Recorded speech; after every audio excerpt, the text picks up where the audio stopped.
Okay, this is gonna be a video on a couple of things. Starters, the biggest issue really needs to be considered primarily regaining election integrity. There's two main things that at this point have come up. One is in part, co-founder at the very least, Cynthia McKinney's campaign of the Unrig, which it has a couple of phases, and I've been sharing the link for a while. I followed McKinney on my 3 Twitter handles, and I've been sharing it, and I've also been using that to try and find people on the conservative end of things who also believe in election integrity. And really, I'm anti-war and I'm pro-election integrity. And I've noticed a lot of people that they disagree with me about pretty much everything else, but they love those two things. Although some people, they don't believe that we have a lack of election integrity, and that's kind of when the issue arises of trouble to me. But it's pretty rare, thankfully. So, to me, that's the number one thing, is getting back election integrity. After that, the Unrig campaign is part of that. To me, that's a lead. If the deadline passes and they don't do anything, which is to say, the deadline is in late November. I think November 17th. It could be wrong, but link is included. We'll have the date. If they don't do anything, which I don't actually think they will, then to me the next phase is really to fight the election integrity battle on the ground. Which, to me, one of the parts of that is, and I have a full-on article on this, a Medium, which is more of a concept piece. It's the idea of creating a parallel voting track at an election at the same time to then challenge the quote-unquote official results in court. And this would be a simultaneous lawsuit in both state and federal court. And there's 2 different methodologies that could be used. We could, or whomever does this, could either use a method of trying to get as close to the actual voter turnout as happened, which, considering that we never at this point, even in the most widely turnout of elections, we never get more than about 50 to 60% tops. Okay, it never gets above about 49% of the people that are eligible to vote to actually go to vote.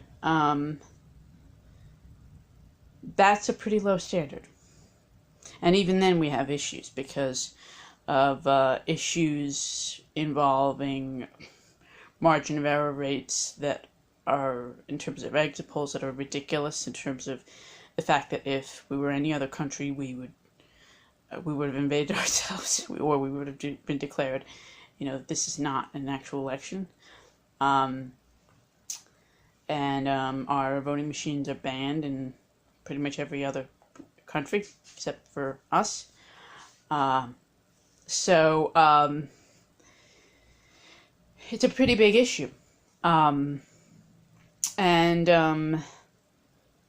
The other method, though, to getting as close to the actual turnout as possible is to go and try to get as high a percentage of the population that is eligible to vote. Now again, for court, we would really want to have either entrance or exit polls done in either case. So it would be a separate group or entity, in essence, doing the parallel voting track versus the entrance or exit polls to both of these methods. Because, let's face it, they have a habit of, in the standard elections, canceling exit polls at the last minute, as I've shown. So in case they do that, again, we kind of have to plan, no matter which way we go, to do our own entrance or exit polling. And if we get, though, the most number of voters, highest percentage, that's going to require that we actually do a lot more legwork. Which is to say, we are going to then have to go to all of the group living arrangement facilities, which is to say prisons, which is to say senior centers, adult homes, nursing homes, assisted living facilities, what's commonly called group homes, homeless shelters, drop-in centers, which drop-in centers are really, for the most, in the case of what I'm talking about, is places that people that are generally homeless go to, get something, when there's no room in the shelter or what have you, or when there's no real homeless shelter in the area. And also to commuter points for people that they can't get to the polls because they have 3 or 4 jobs and in one day, and therefore their jobs will not let them take off from work long enough to get to their polling site. So, therefore, we're going to have to, in that sense, we're going to have to do more legwork.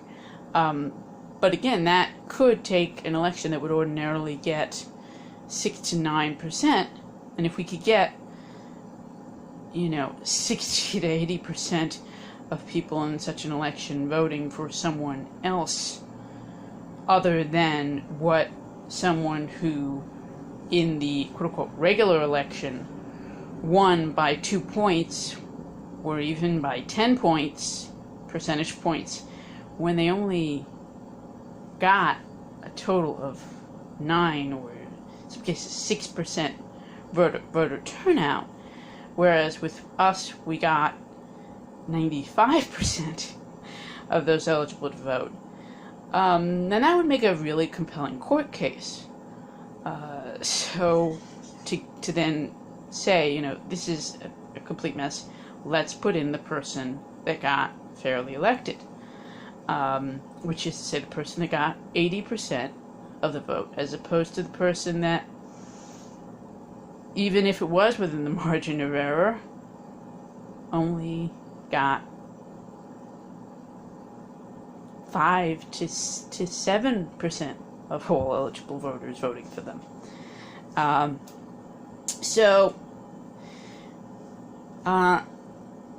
in the longer scheme of things, for our elections to be fixed, properly, yes, we need overall paper ballots, yes, we overall need definitely the die vote machines banned, but we also need more polling locations. We also need more poll sites. We also need all of the places that I mentioned that would be quote-unquote extra. They all need to be made standard, along with I forgot inpatient psych centers, prisons. I think I might have forgotten jails. To me, anyone who has not been convicted of something that, and I say convicted, if they would otherwise be, on the street and be told, yes, you can vote based upon your criminal history, or in some cases lack thereof. Again, we're talking about, in many cases, people staying in jail and or prison for years who they haven't been convicted of much of anything. There are people that are in jail for years for their third petty theft. And yes, I'm talking about third 3-strike laws at times. There are people that are in jail because they couldn't afford the fine, and therefore, as opposed to the fine that they couldn't pay, they landed up in jail for 5 years for a parking ticket that they couldn't pay.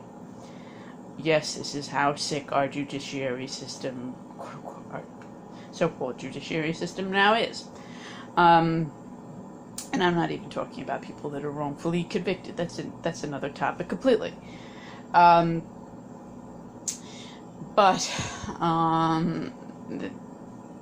get me wrong. That's a definite problem. But again, even if you just consider it somewhat as is, someone who couldn't afford to pay a parking ticket, that's not someone who should be barred from voting. They should have the poll site where they really should be they really should be released immediately. But at least in the interim, put a poll site where they're at right now and let them vote immediately. People that are disabled, which by the way, in terms of homeless shelters, that's 46% of the homeless, of people that are homeless, are disabled. Put poll sites in all of the homeless shelters. People, again, that are elderly, vulnerable, senior disabled housing complexes. It's harder for them to travel. In some cases as well, even if they're not apartment complexes, they're just communities of houses or condos. Again, they should have a poll site right in their community room, right in a gathering point for them. They shouldn't need to travel outside that area. It just makes no sense. We need to make voting thusly easier. Yes, again, ranked choice voting. I'm not, and when I mention to people the concept of, that I am not in favor of quote-unquote universal mail-in ballot, I'm not saying ban it. I'm saying though that mail is not always secure. Don't assume it is for many. I've never had secure and stable mail access. I've lived in all different levels of income. It's a regional thing. And we can't just say to everyone, yes, you could vote by mail and that'll solve your problems. It won't. So, more polling locations, give people as many options as possible for them to choose what they want to do in terms of how they wish to vote. That is in any way secure. I do not, unlike mail, where I know there are some places that mail is fine, and there's some places that mail is, like mine is no way. I would, at this point, in no way, shape, or form trust online voting. But I would trust someone, certified to go around as a mobile polling site. That's another viable option. Again, we need to really maximize ease, but still maximize security at the same time. And ranked choice voting, open primaries, paper ballots, it's all important. And in terms of the parallel voting track, one of the suits and one of the claimants of what we would be fighting in that lawsuit would be the unconstitutional Department of Homeland Security having control of the infrastructure. Because in part, even if you take the wording of saying, okay, election infrastructure is vital infrastructure, voting machines, they're doing a horrible job with it. The machines are an absolute disaster, and therefore, were it not for the unconstitutionality of it, it should just be removed from them on the concept of incompetence alone. And incompetence, to me, is a valid excuse for removing authority.